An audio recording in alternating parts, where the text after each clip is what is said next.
over the president's decision to declare a national emergency to fund his desired border wall. The states argue the president does not have the authority to reallocate congressionally approved funds. Here is Connecticut's Attorney General. The president's breaking the law, and he's shredding the Constitution. He's declared a national emergency where there is none.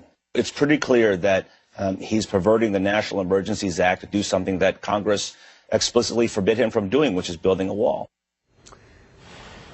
We'll be speaking to the Colorado Attorney General joining the suit in the next hour. Jeffrey Toobin is back with us, and Washington Bureau Chief for USA Today, Susan Page. Jeffrey, I want to begin on the legal issue here, because California's Attorney General says, quote, that probably the best evidence is the president's own words. And we'll remember, in that ceremony on Friday, the president said, oh, I could do it, I didn't have to do it, I just want to do it faster. Of course, he waited many weeks and months to do this, as through the government shutdown. From a legal perspective, do those public comments, as well as his actions, undermine his case legally for an emergency declaration?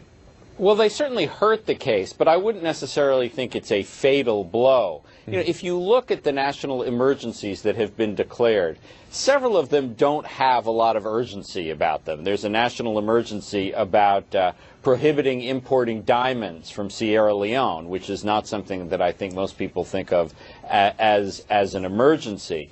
The real issue here is, I think, that the Congress explicitly did not authorize the expenditure of this money, and the president's trying to go around it with the National Emergencies Act. That's never been done before. That's the key thing, because this goes back to the Truman. People always talk about the Truman case, nationalizing industries during the Korean War, but it's when Congress, if Congress has been silent on it, it's one thing. If Congress has been somewhat supportive, it's another. But in this case, Congress explicitly had multiple chances to allocate funding for this wall and did not do so. So to be clear, you're saying that may very well matter to a court. That's right. The steel seizure case from 1952, which you're referring to, speaks of those three categories. What the president has going for him, though, is that there is this law, the National Emergencies Act, which does give him power to declare an emergency. That wasn't true in 1952.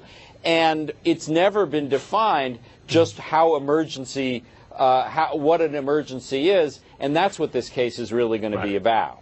Okay. I'd be remiss in not noting the politics here, Susan Page, because politics are certainly part of this. We know that the president's own pollsters believe that this, regardless of the national polling, that this works for him in swing districts.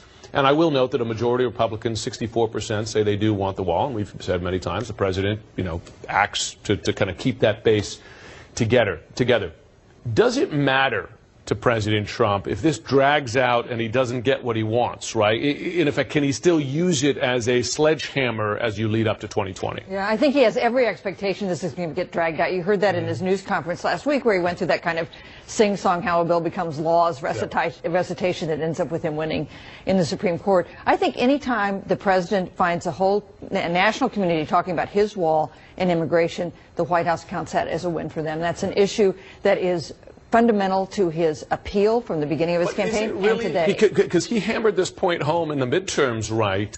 And, I mean, the analysis from Republicans post-midterms is that this lost him a lot of swing districts, at least in the House. But if you look at, there's a Marist poll out this morning that shows that Americans, 60% of Americans think this is a bad idea, declaring this national emergency. But among Republicans, almost all Republicans say, yes, we support the idea of declaring a national emergency here. So on this, as on many of the things that President Trump does, it reinforces his base. It does virtually nothing to reach out to people who don't already support him. Jeffrey Toobin, so let's get to the timing here. You've got these 16 states. They go to the Ninth Circuit, where there's been friendlier atmosphere for these kinds of challenges. If you look back, for instance, to the Muslim ban.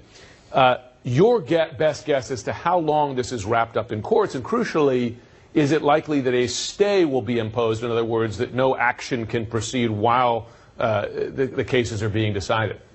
Well, that's really the big question, is whether a district court judge will issue an injunction and say no expenditures of funds while this case is being adjudicated.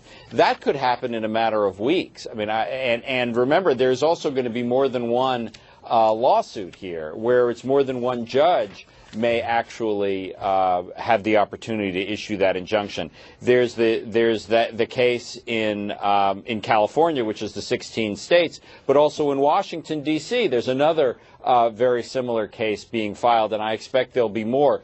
Each one of those judges will have the opportunity to issue an injunction, and then those cases will be appealed to the Circuit Courts of Appeals and probably the Supreme Court. So it's likely that there will be some judicial action on this issue in one court or another within a couple of weeks. I mean, this could go pretty quickly. Jeffrey Toobin, Susan Page, thanks very much.